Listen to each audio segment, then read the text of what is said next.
Hola, muy buenos días a todas las personas que se están conectando. El día de hoy seguimos con los conversatorios del 11F con motivo del Día de la Mujer y la Niña en la Ciencia. A nombre de la Facultad de Ciencias y de la Comisión de Equidad, les damos la bienvenida y me permitiré presentar a la ponente del día de hoy, que es la doctora Adriana Muñoz. Le damos la bienvenida, doctora Adriana, y voy a leer su semblanza de Gracias. manera breve para posteriormente dejarle el espacio y que nos pueda compartir la información del día de hoy.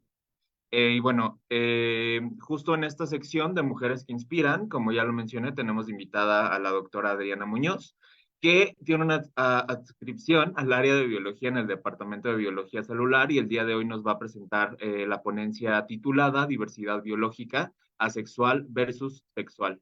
Bueno, un poco sobre su semblanza curricular en diferentes tópicos. Tiene una formación académica en la UNAM, bióloga, maestra en ciencias en el área de biología celular y doctorado en ciencias en el área de biología, con una trayectoria académica de 25 años de antigüedad, un nombramiento de técnica académica titularse definitiva, y sus líneas de investigación van en cuanto a la detección del efecto de bajas dosis de genotóxicos potenciales en el sistema in vitro de Drosophila melanogaster. Tiene un interés particular por evaluar el efecto de contaminantes emergentes a lo largo de las generaciones. Y en cuanto a docencia, la doctora Adriana ha impartido cursos en la licenciatura en biología, en genética y contaminación ambiental y en talleres.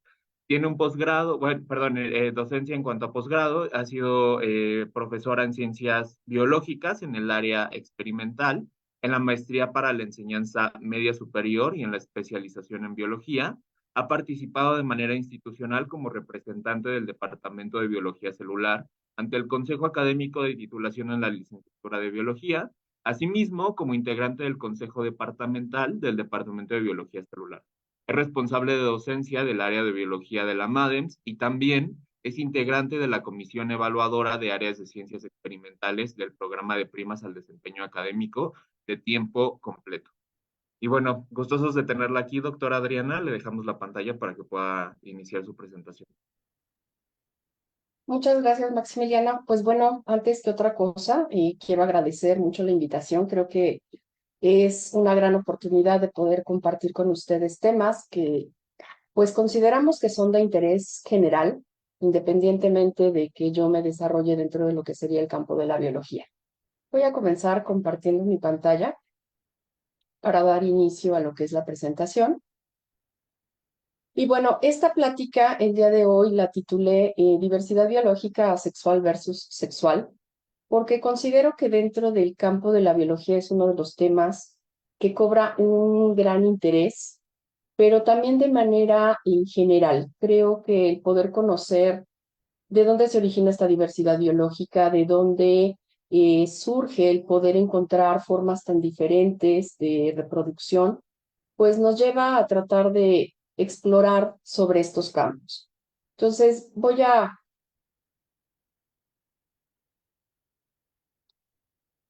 hacer la pregunta, ¿qué es la biodiversidad? Bueno, en biología es un término un poco complejo porque realmente abarca un campo muy grande en cuanto a la respuesta que podemos dar. De manera muy general, podríamos decir que refiere lo que es la variedad de especies animales y vegetales que se encuentran en el medio ambiente. Este término fue acuñado más o menos en 1986 por Walter Russell, quien utiliza al momento de dar una plática este término para finalmente referir justo lo que sería la diversidad de formas que se pueden encontrar en todos los ambientes. La biodiversidad es el resultado de todo lo que sería un proceso evolutivo de miles de millones de años y que obviamente datan de lo que sería la primera forma que se identifica de vida hace 3.500 millones de años. Pero algo que es muy importante entender es qué mecanismos han favorecido la diversidad de las especies. Y entonces, algo que hemos buscado explorar es entender dos procesos que hemos denominado de manera muy amplia lo que serían los procesos de reproducción celular. Y en este sentido hablamos de lo que sería el proceso asexual y el proceso sexual. ¿Esto qué significa? Bueno, de manera general, sería la forma en la que a partir de una célula se dan origen a otras células con características de manera particulares. En un proceso asexual, como podemos ver aquí en la diapositiva, tendríamos una célula cuyo material genético se duplica, pero finalmente se reparte de igual manera hacia las dos células resultantes de este proceso. Esto es muy importante de mencionar porque esta información genética ante este proceso no tendría cambios y por lo tanto las células resultantes tendrían la misma información genética. En un proceso asexual, a diferencia del que acabo de mencionar, tendríamos que una célula que da inicio al proceso va a producir 4 células que van a ser totalmente diferentes. ¿Y esto por qué ocurre? Bueno, pues ocurre porque una vez que el material genético se reparte, van a haber 2 rondas continuas de división que van a llevar a que en la primera las células reduzcan la cantidad de información genética que tienen. Posteriormente, estas células se vuelven a dividir y dan origen a contenidos que nosotros vamos a definir como haploides. ¿Qué significa esto? Pues que del contenido original que tenía la célula que arranca este proceso, vamos a tener células que van a tener la mitad de la información genética. Esta es una de las características más importantes entre ambos procesos.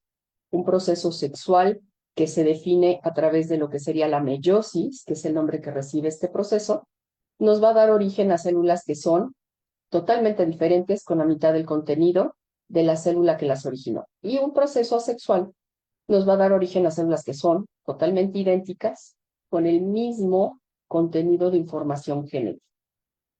¿Y por qué es importante estudiar esto? Pues bueno, porque finalmente la reproducción sexual nos permite entender que dado que se requieren células que sean diferentes, que tengan contenidos que se pueden complementar, nos van a dar combinaciones diferentes en los individuos que se formen.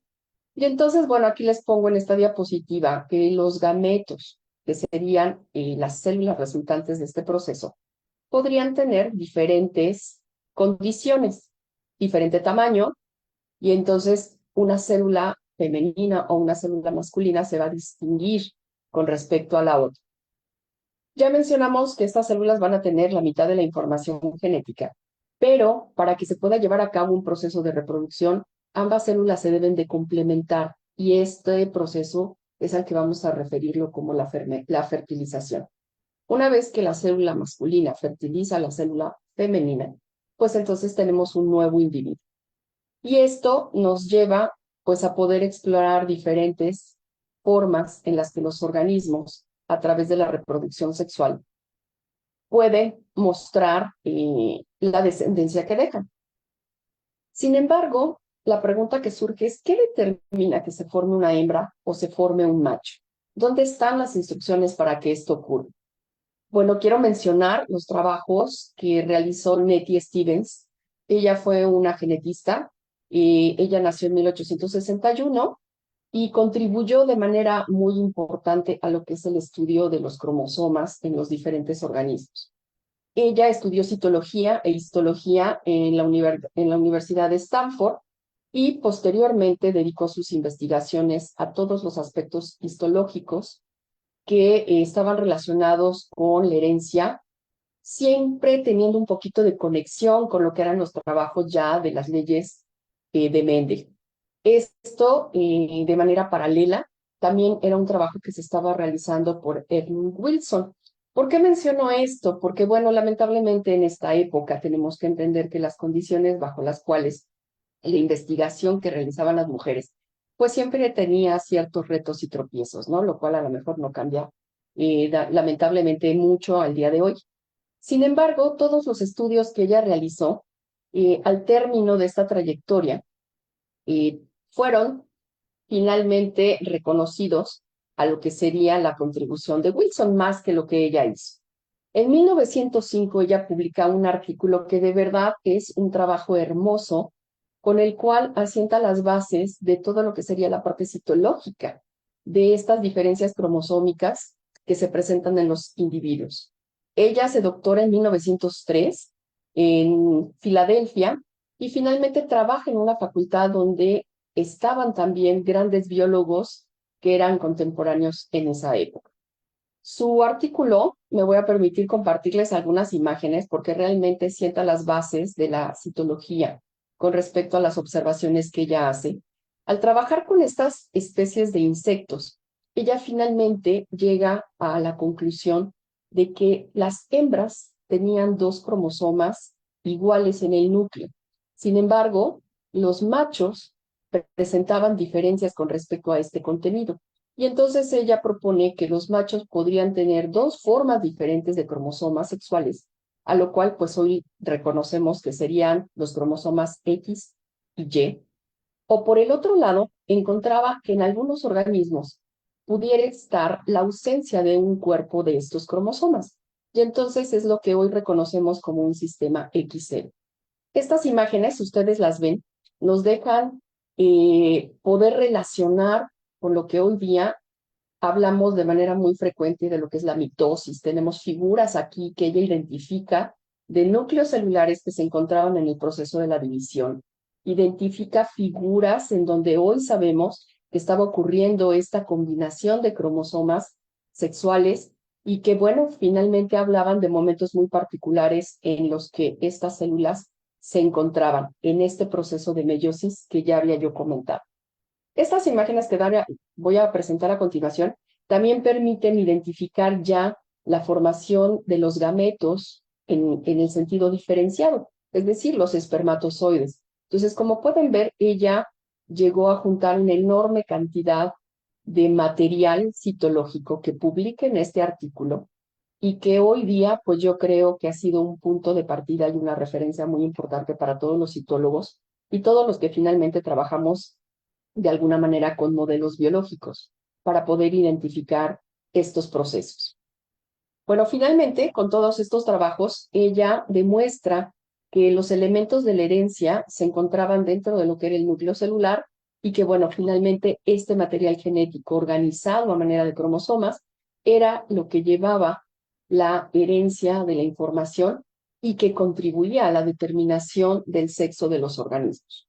Entonces, con esto, pues hoy día podemos entender que el contenido de la información genética en una célula somática, que serían todas aquellas células que forman el cuerpo de un organismo o los órganos de un organismo, pues van a poder estar en pares y que dentro de esta organización que nosotros podríamos identificar, podría estar presente el par sexual, el par que se define tanto para una hembra o para un macho. Por el otro lado, en el contexto de una célula sexual, o bien al que denominamos un gameto, encontraríamos solamente la mitad de la información genética.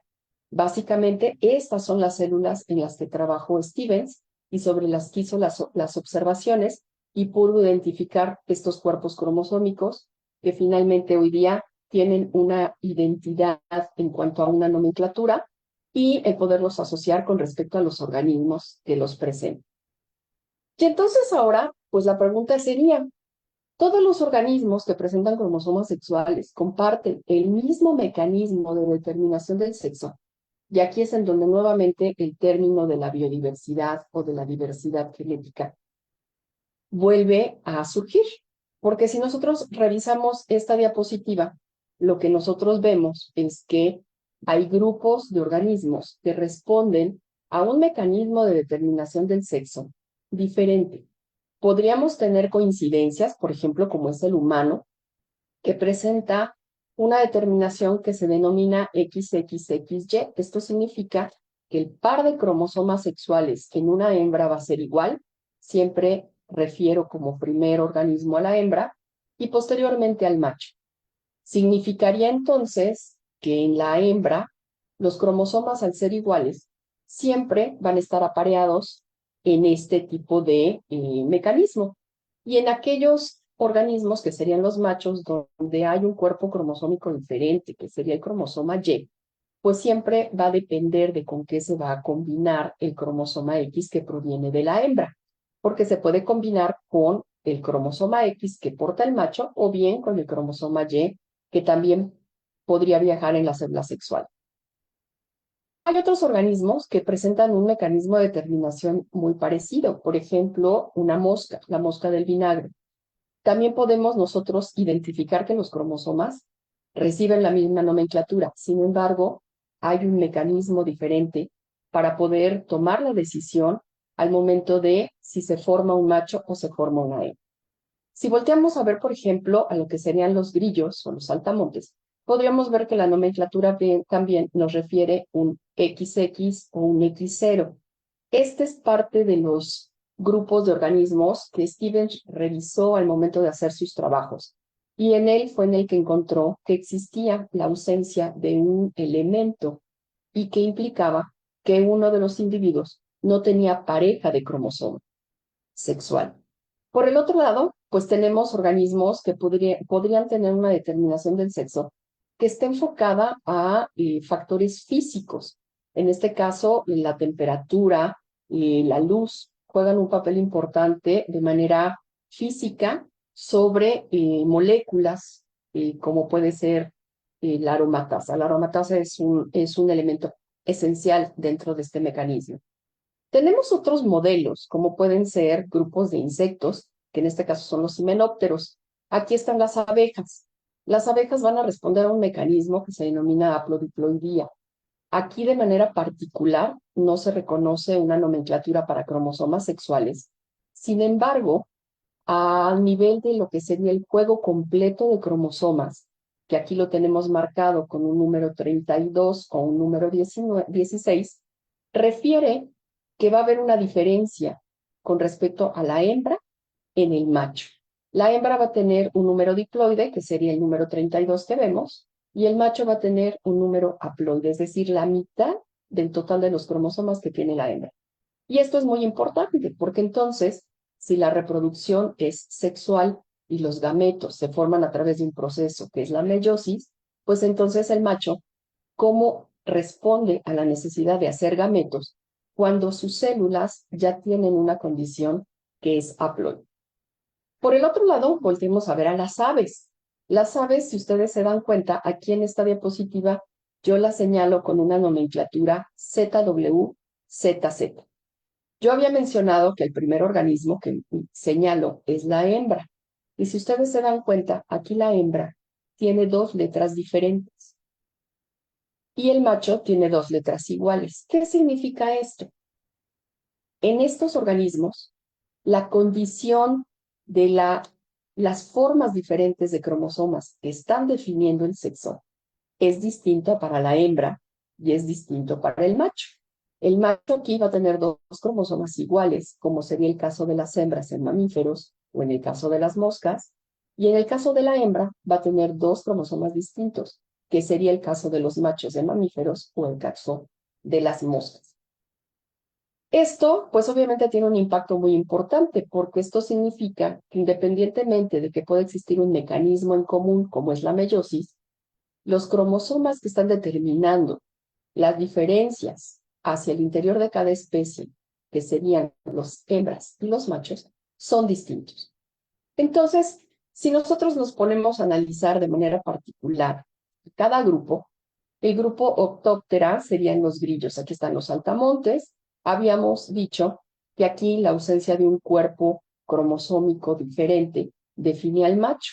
Entonces, si analizamos este cuadro, que sería una forma de organizar los contenidos de cromosomas que tienen las células sexuales o bien los gametos, una hembra tendría dos cromosomas X. El macho tendría un cromosoma X y la ausencia de ese segundo cromosoma. Cuando se complementa la información para dar origen a un individuo, dos cromosomas X nos darían origen a una hembra.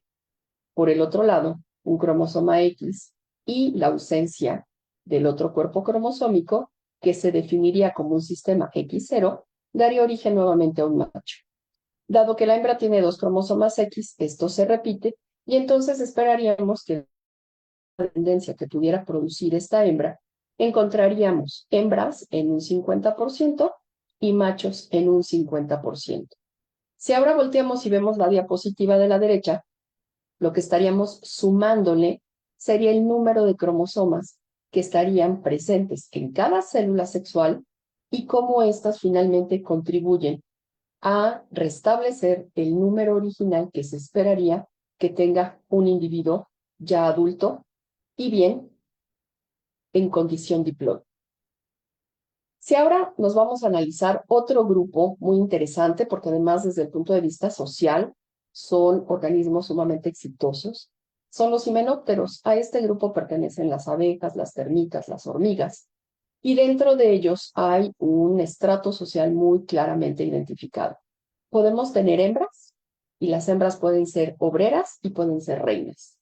La definición de llegar a ser reina se basa en diferentes aspectos, pero uno de ellos está asociado a lo que es la alimentación. Por el otro lado, los machos, que vamos a denominar zánganos, estos van a tener un origen muy particular, que es lo que le da el nombre a lo que sería el proceso o el mecanismo de determinación del sexo. Este mecanismo define haplodiploidía.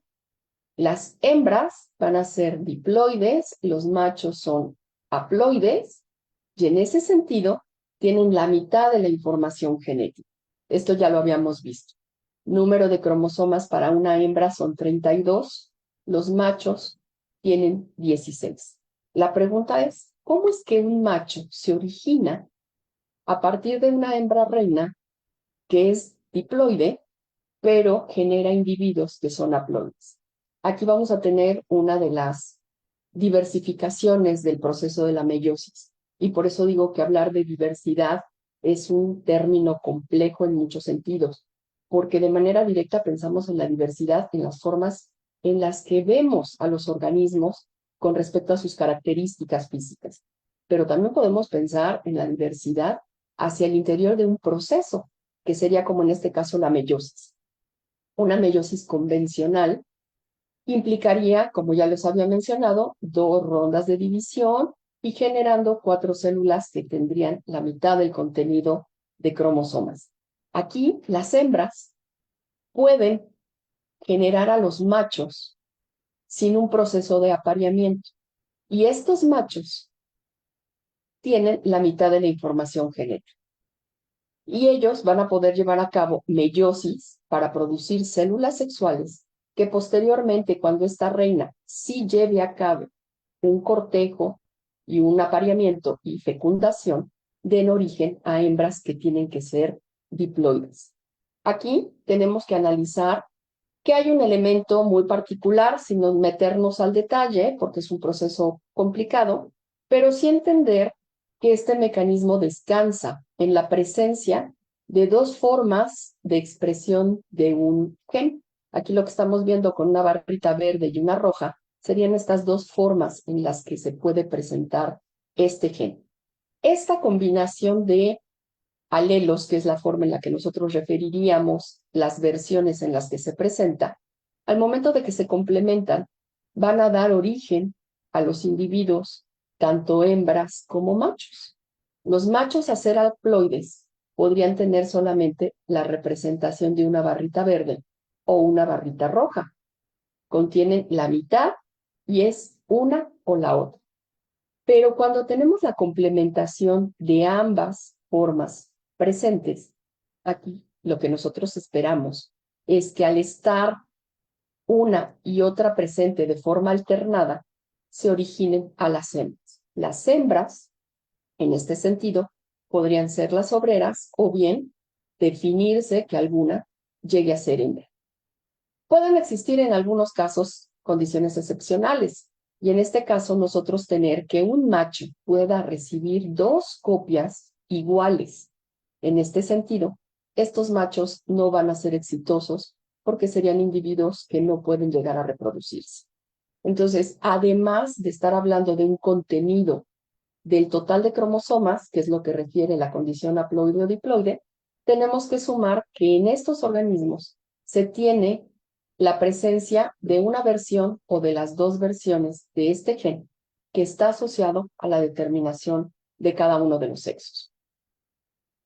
Por el otro lado, pues tenemos dentro del grupo de los insectos otra forma diferente de mecanismo de determinación del sexo. Y entonces vemos que la diversidad de mecanismos se va amplificando. Tenemos el caso de Drosophila melanogaster, un insecto que, bueno, está por demás decir que durante muchísimos años ha contribuido a los estudios de la genética, también en el campo de la citología, por supuesto, y en ese sentido se ha logrado establecer cuál es la ruta para que se pueda definir la existencia de un macho o bien de una hembra. Un aspecto interesante es que tiene una nomenclatura XXXY. Esto significa que la hembra puede producir gametos que siempre van a tener el contenido de cromosoma X, pero el macho no. Sin embargo, esta presencia del cromosoma Y no es la señal que define la determinación del sexo. El cromosoma Y en este sistema va a favorecer lo que sería la fertilidad. Un macho que no tenga cromosoma Y puede ser sin problema macho, pero no va a ser fértil. ¿Dónde descansa entonces la ruta o la señal que determina la determinación del sexo de esta mosca? Bueno, pues aquí tenemos que analizar cuál es el número de cromosomas sexuales que presenta con relación al número de autosomas. Y esta relación o proporción que hay entre ellos nos va a generar un cociente o un producto numérico que para el caso de las hembras se define como 1. En el caso de los machos va a ser 0.5. Siempre que esta relación se mantenga con estos valores, vamos a tener la determinación de una hembra que va a estar obviamente favorecida por la participación de muchos genes. Aquí simplemente pongo uno, que sería un gen que se denomina sex-lethal, que en su estado activo define la ruta para la determinación de una hembra. En el caso del macho, la señal inicial que define este valor numérico de 0.5, asociado a un estado inactivo de este mismo gen, favorece la determinación del sexo, y entonces tendríamos a un macho. Cuando el cuerpo cromosómico diferente, que en este caso es el Y, está presente, pues entonces el macho es fértil. Si el macho no tiene cromosoma Y, como ya lo había mencionado, sigue siendo macho y se ve como macho, pero no va a poder dejar descendencia. Entonces hay aspectos que son claramente, digamos, visibles en el sentido de reconocer en los organismos características, pero también hay otros aspectos que no podemos nosotros percibir y que quedan dentro de lo que serían los cromosomas. Un macho que se vea como macho, pues en ese sentido no sabríamos si es fértil o no, hasta que buscáramos aparearlo con alguna hembra y ver si obtenemos progenie. Por el otro lado, también tenemos un mecanismo de determinación del sexo que comparte de alguna forma características con el que acabo de mencionar en Drosophila. Canorhabditis elegans es un modelo muy importante también dentro de la biología, particularmente en el campo de la biología del desarrollo, y en él también se han estudiado estos procesos de la determinación del sexo. Como pueden ver, comparte una nomenclatura, es decir, tenemos cromosomas X y tenemos cromosomas, más bien ausencia de cromosomas. Este sistema se parece mucho al que definimos o explicamos en los saltamontes. Sin embargo, quiero que vean que en este cuadro, cuando complementamos dos cromosomas X, aquí no encontramos a una hembra, encontramos a un hermafrodita, un organismo que va a poder formar células sexuales de ambos tipos, tanto óvulos como espermatozoides. Y aquel individuo en el que está ausente la otra forma cromosómica va a ser un macho. Y entonces aquí la pregunta es, ¿cómo es que un sistema cromosómico parecido al de los ortópteros juega de una forma diferente, definiendo sexos distintos? Y en este caso tenemos a un individuo que no habíamos mencionado anteriormente y que es un hermafrodita. En ese sentido, aquí también hay que entender que participan los cromosomas sexuales y los cromosomas autosómicos, que sería una similitud con el sistema de Drosophila. Cuando nosotros tenemos una proporción de sexos que nos da un producto o un valor de 1, la participación de ciertos genes que se han identificado va a ser muy importante.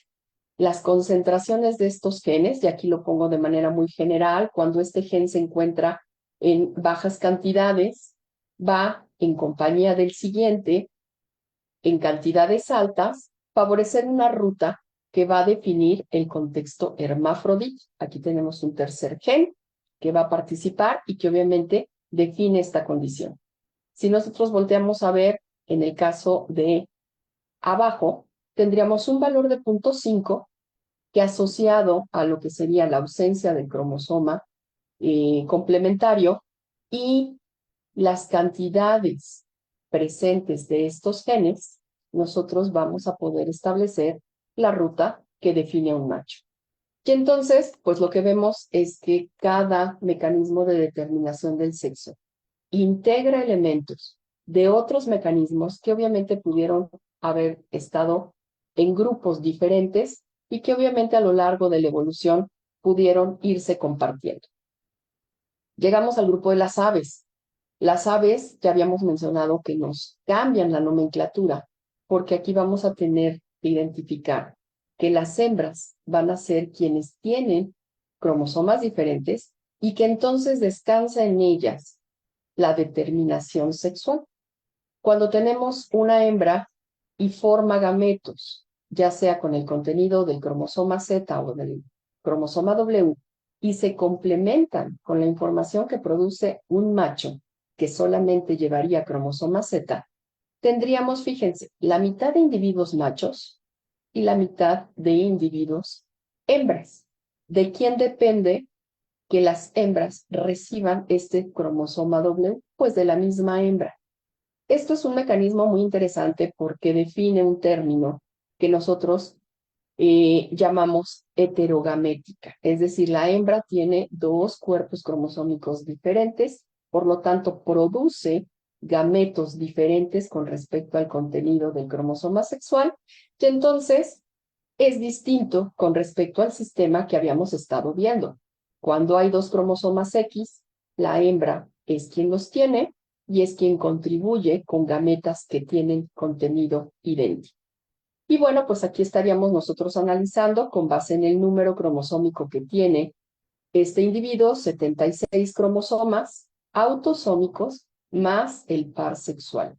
Cuando se forman los gametos, cada gameto tiene que llevar el número correspondiente de autosomas más el representante que corresponde al sexual. Y de esta manera complementar y formar individuos diploides, pero con una determinación del sexo ZZ o ZW. Por último, como grupo, pues podríamos mencionar a los mamíferos. Obviamente los mamíferos es un grupo más estudiado, es un grupo más complejo en el sentido de que se han identificado una gran cantidad de genes. Aquí los pongo en esta tabla. Pero lo importante de entender de este mecanismo es que, como ya hemos referido en otros grupos, nuevamente descansa en el macho, la forma heterogamética, es decir, el macho tiene un cromosoma X, un cromosoma Y, puede formar gametos, mitad y mitad, y la hembra solamente va a producir gametos que lleven el cromosoma sexual X. Esto implica que siempre que haya dos cromosomas X, vamos a producir una hembra, y siempre que haya un cromosoma X y un cromosoma Y, tendremos a un macho. A diferencia del sistema de Drosófila, aquí sí el cromosoma Y define lo que es el sexo, no está asociado a lo que sería la fertilidad. De hecho, es un cromosoma en donde se ha secuenciado lo que es el gen SRY, que es en el que descansa la determinación de los testículos en ese sentido. Y bueno, pues una cascada de genes que están asociados a toda esta ruta de activación y que obviamente nos deja ver que la presencia de los cromosomas sexuales es una señal primaria. De ella se desprenden otras señales que finalmente involucran ya sea a muchos genes o pocos genes, pero que van a garantizar que los individuos puedan de manera armónica mostrar aspectos que son coincidentes con el contenido de los cromosomas sexuales. Y entonces la pregunta que seguiría es, entonces la mayoría de las especies tienen solo dos sexos. Bueno, un aspecto importante dentro de lo que podemos nosotros identificar es el dimorfismo sexual. Implica que estas características que finalmente se expresan en el individuo adulto nos van a permitir identificar a la hembra e identificar al macho.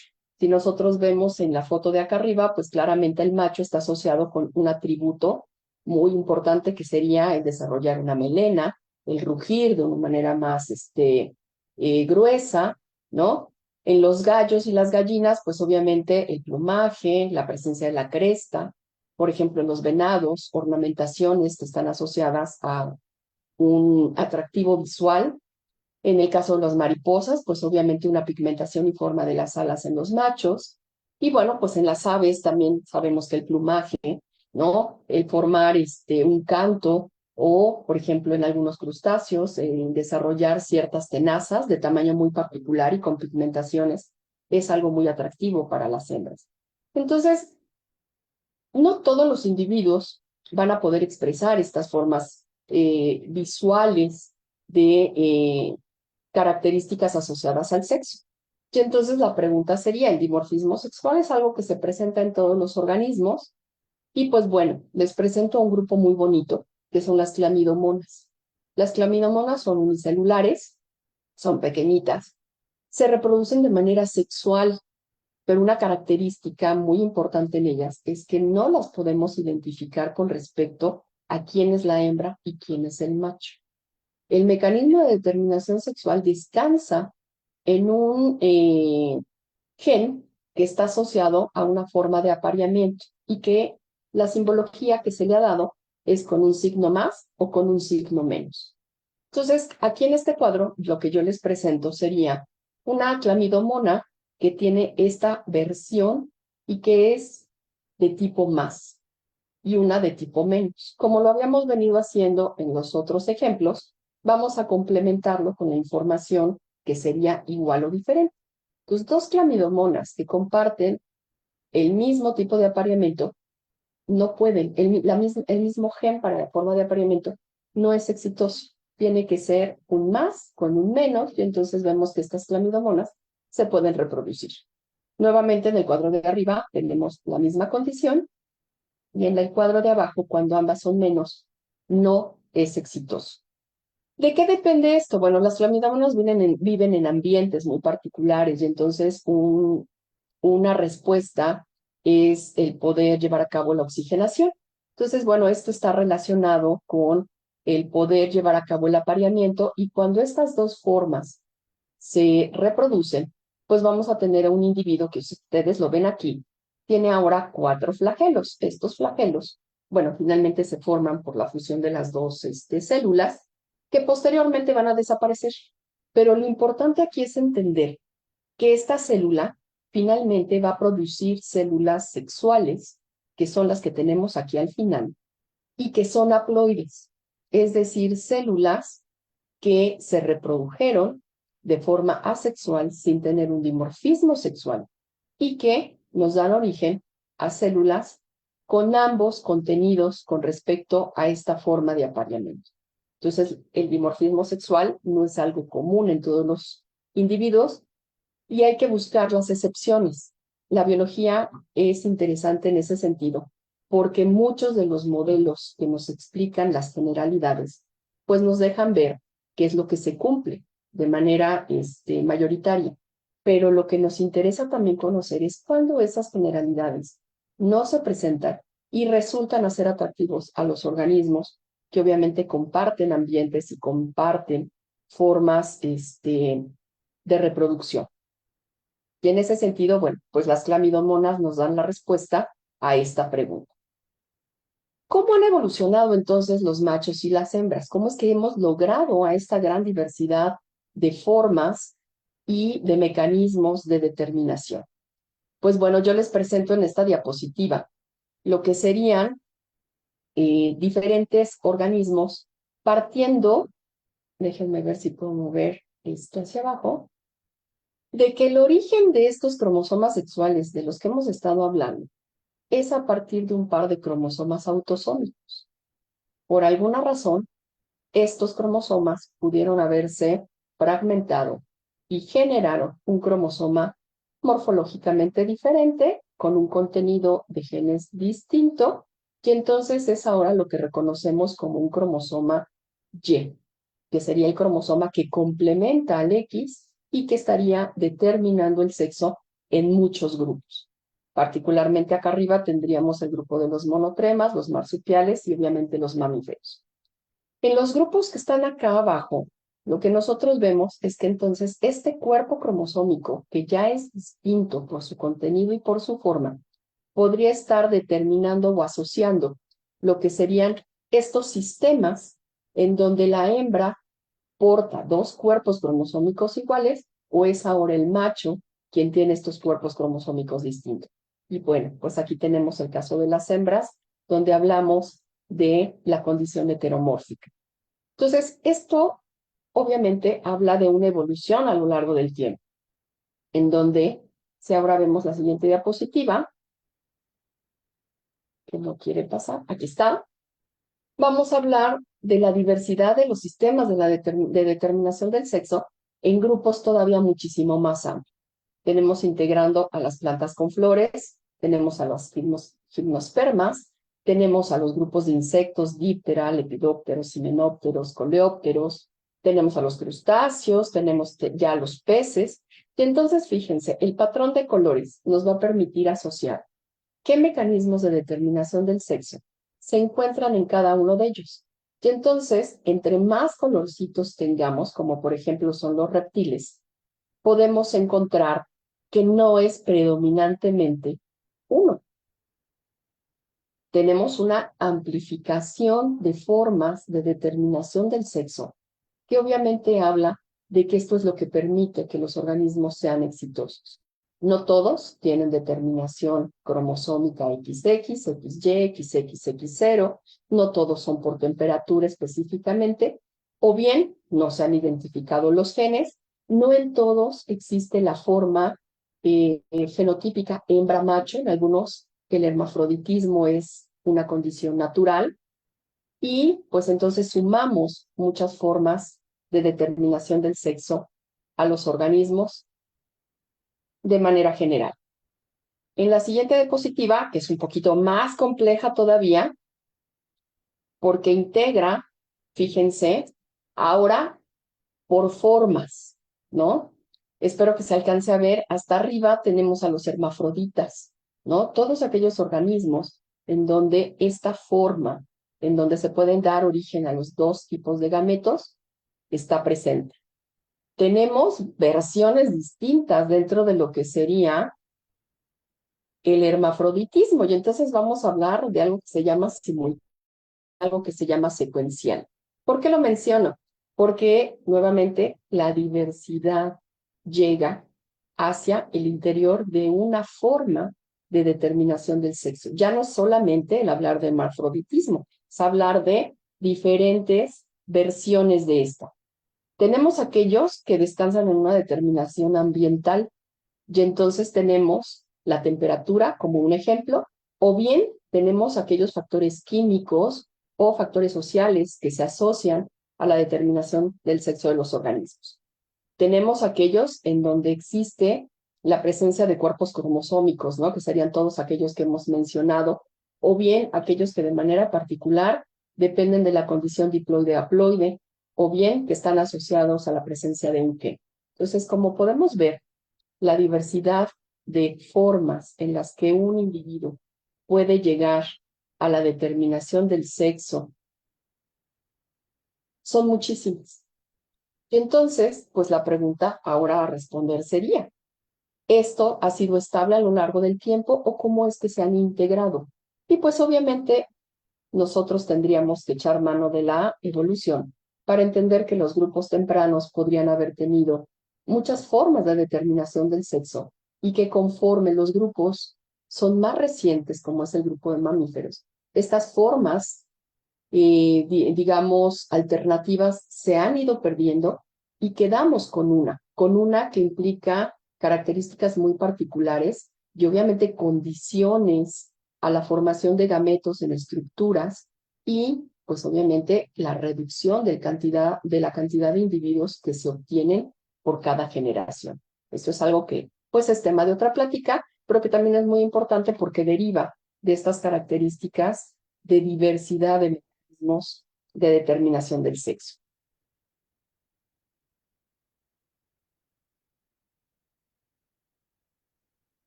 Ok, nada más que no quiere pasar mi diapositiva. Quiero compartir con ustedes un libro que en lo general me ha gustado mucho porque nos ha llevado a poder encontrar estas excepcionalidades. Este libro fue escrito por Olivia Hudson. Ella es licenciada en Biología Evolutiva de la Universidad de Stanford y se doctoró en Oxford. Ella, les presento la portada de su libro, ella presenta un libro que se llama El consultorio sexual para todas las especies. Y ella, a manera de justo un consultorio, nos presenta casos en donde los individuos presentan una característica que no coincide con lo que sería la generalidad de su grupo. Entonces, pues quiero compartirles 3 casos para que simplemente veamos estas formas diferentes de poder entender cómo los organismos somos tan diversos. En el libro, ella refiere a la doctora Tatiana como la doctora del consultorio a la cual llegan o acuden los diferentes organismos. Y entonces el primer caso que les quiero presentar es el de un rotífero que llega y le pregunta a la doctora Tatiana si existen organismos que puedan prescindir del sexo, es decir, entonces la sexualidad no es lo más común. Y si existen estos organismos, pues finalmente, ¿cómo es que logran eh, mantenerse a lo largo del tiempo siendo exitosos? Y entonces, Filodina roseola, que es un rotífero, es eucarionta. Y esto es algo que es importante porque normalmente las formas asexuales están asociadas a los procariontes. Ella declara que al vivir pues, en los musgos, desde hace más de 85 millones de años, no mantiene relaciones sexuales. De hecho, señala que dentro de lo que serían las poblaciones de estos rotíferos, no existen machos. Entonces la pregunta es, ¿y cómo se reproduce? Y la respuesta que ella da es, la clonación es la opción. Digo, pensando en que un rotífero pudiera hablar, en realidad esta es una forma más coloquial de presentar la información por parte de la autora.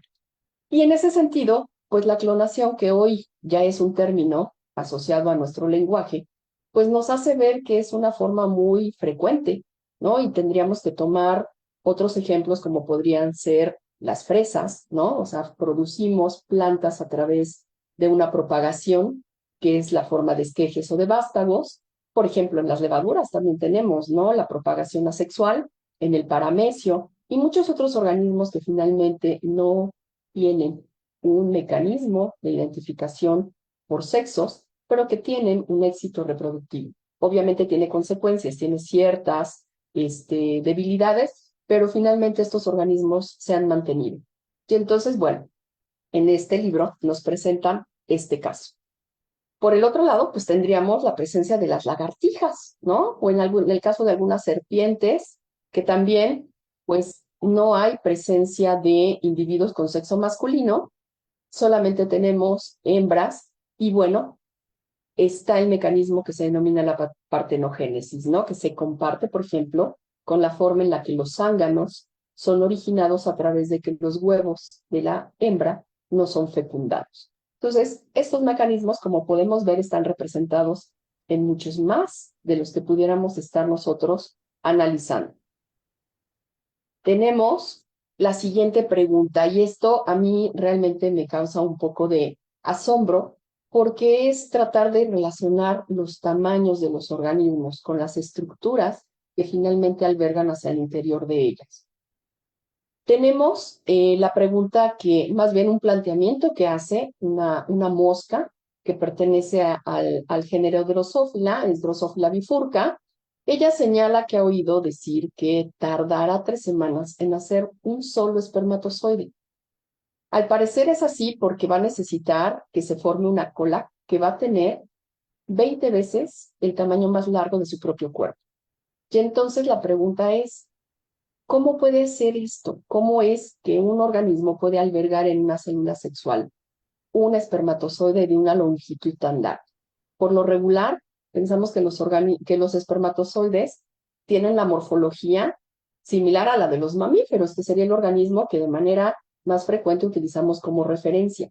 Aquí les pongo a la mosca, aquí les pongo lo que sería las gónadas, y todo esto que ustedes ven a manera de un estambre corresponde a lo que sería el espermatozoide.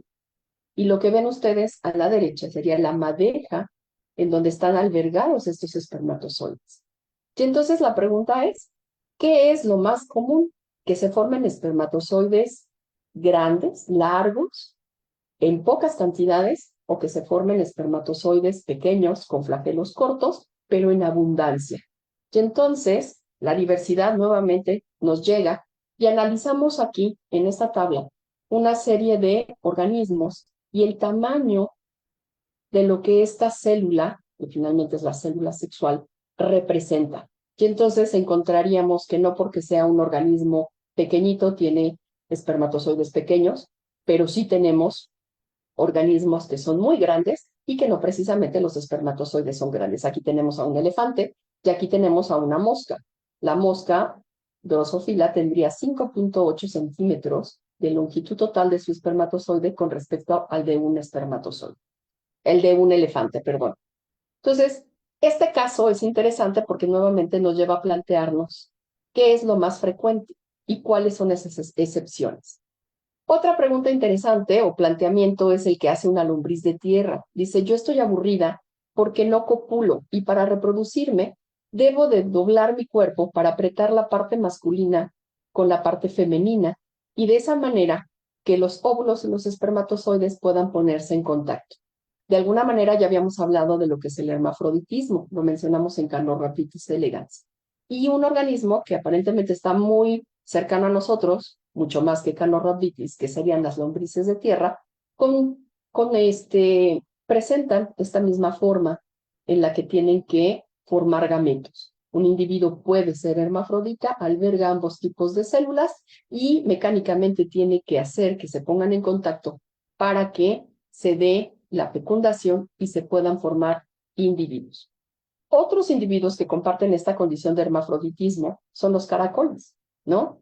Pero en ellos existe la posibilidad de que se tome la alternativa de que haya fecundación cruzada o no, y esto claramente en función de las condiciones en las que se encuentran, ¿no? Hay un factor ambiental que está definiendo por ahí la capacidad o la señal que determina que haya fecundación cruzada, es decir, un caracol con otro caracol, y complementación de células gaméticas, o bien que hace autofecundo, ¿sí? Y entonces, en ese sentido, pues la diversidad de formas para que se determine el sexo, la diversidad de células sexuales que podemos encontrar, pues es muy amplia.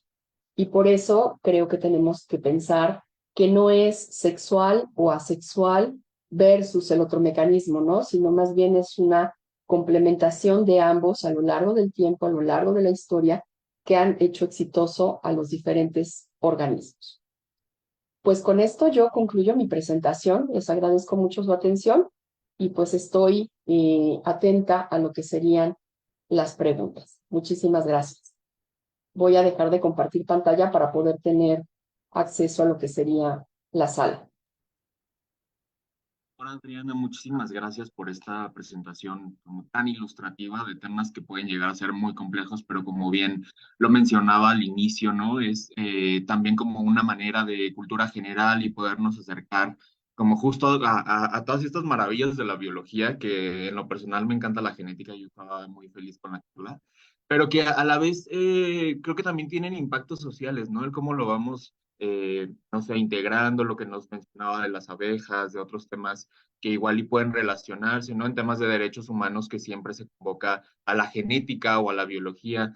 Pero bueno, hay una serie de cuestionamientos que tienen que ver con ventajas, desventajas en términos evolutivos, en términos poblacionales, mecanismos que subyacen en diferentes niveles de organización, celulares, moleculares, e incluso ultraestructurales, ¿no? Me parece que podríamos integrarlo desde ahí, o el enfoque en cuanto a genética y diversidad, pero bueno, por cuestiones de tiempo, que tenemos un conversatorio posteriormente, no sé si podemos quedarnos como con la pregunta de cómo influyen las diferentes estrategias de reproducción en la evolución y en la adaptación de las especies con su entorno, ¿no? Entendiendo también que, pues, tuvimos como una ruta como muy amplia en cuanto a organismos, pero esto cómo se relaciona, pues, con la parte evolutiva o de adaptación. Claro, bueno, creo que el impacto es importantísimo porque, como ya lo señalé, los grupos a lo largo del tiempo fueron adaptándose a los ambientes y esta adaptación finalmente impacta en esta forma en la que las células van expresando la información genética. Es bien importante tener claro que todo esto es producto de nuestro punto de vista, ¿no? O sea, el que nosotros clasifiquemos los mecanismos, el que hablemos de estas formas diferentes, es producto de la interpretación que damos a estudios citológicos, a estudios histológicos. Evolutivamente hablando, yo creo que la gran diversidad de estas formas de determinación del sexo era lo que predominaba y obviamente conforme se fueron ganando otro tipo de este, características, como lo mencioné en el caso de los mamíferos, pues se fueron perdiendo la diversificación de formas de determinar el sexo, ¿no? Opera una que sería el mecanismo XX, XY, tenemos estructuras muy definidas, pero eso en la mayoría de los grupos no existe. Los mamíferos somos un grupo muy particular en donde nos quedamos con pocas opciones, pero en la diversidad biológica, evolutivamente hablando, que es la forma que yo les presenté en un gráfico a manera de clados, nos relaciona a los grupos que comparten el mecanismo de determinación del sexo. Ese es el criterio. Entonces, claramente tenemos que pensar que tiene un impacto fuerte porque eso los hizo ser exitosos. Si todos hubieran tenido un mismo mecanismo, como es el de los rotíferos, ¿no? Han logrado mantenerse porque particularmente viven en ciertos hábitos, son más restringidos en ciertas condiciones, pero eso implica que son especies que pueden estar en peligro de extinción cuando vengan situaciones que no están dentro de sus posibilidades poder atender, ¿no? O sea, y esto habla de responder a la presión de selección. En una población donde no hay diversidad genética, pues claramente está en mayor riesgo que lo que serían las poblaciones que tenemos mayor diversidad genética. Y en ese sentido, la reproducción sexual es uno de las ventajas que se ha dicho que nos concede, ¿no? También teníamos otra pregunta que es ¿cómo crees que las diferencias físicas entre los sexos en el reino animal influyen en la forma en la que interactúan y se relacionan entre sí? Pero creo que tiene que ver un poco con la respuesta entre ambientes, presiones, adaptaciones, selección, pero no sé si quiere agregar algo más a esta pregunta. Sí, claro. O sea, yo creo que aquí la competencia hacia el interior de los individuos de una misma especie por poder dejar descendencia es lo que genera que se hayan desarrollado este tipo de atributos. Si volteamos a ver a los grupos más cercanos, y vuelvo a poner como ejemplo a los mamíferos y dentro de los mamíferos a los humanos, pues los humanos tenemos mecanismos de atracción menos desarrollados, ¿no? Inclusive yo diría que se han ido perdiendo cada vez, ¿no? En ese sentido. Y pues yo creo que es una forma de lograr que las especies logren reproducirse, ¿no? O sea, la competencia de los machos para lograr ser exitosos, el cortejo como un proceso para poder ganar a la hembra, independientemente de que después sea receptiva o no, pero pues obviamente es un impacto muy fuerte hacia las poblaciones, ¿no? Entre más atributos tienen, pues obviamente tienen mayor ventaja hacia el éxito reproductivo. Pues muchísimas gracias, agradecemos mucho lo que nos ha compartido el día de hoy, pues, realmente la ponencia muy ilustrativa y además muy interesante. Y pues bueno, la despedimos agradeciéndole de parte de la Comisión de Equidad y de la Facultad de Ciencias por estar en este espacio que tiene que ver o que estamos conmemorando el 11F, que es bueno, el tema relacionado o el Día de la Mujer y la Niña en la Ciencia y en esta sección de Mujeres que Inspiran, que realmente ha sido una charla muy inspiradora. Muchísimas gracias, doctora Adriana. Y bueno, nos vemos en el siguiente evento. Todavía vamos a tener una serie de actividades y hay un conversatorio que está por iniciar y pues igual como invitación para que no se lo pierdan. Muchas gracias al público que estuvo Al haciendo. contrario, gracias a ustedes por la invitación. Linda tarde.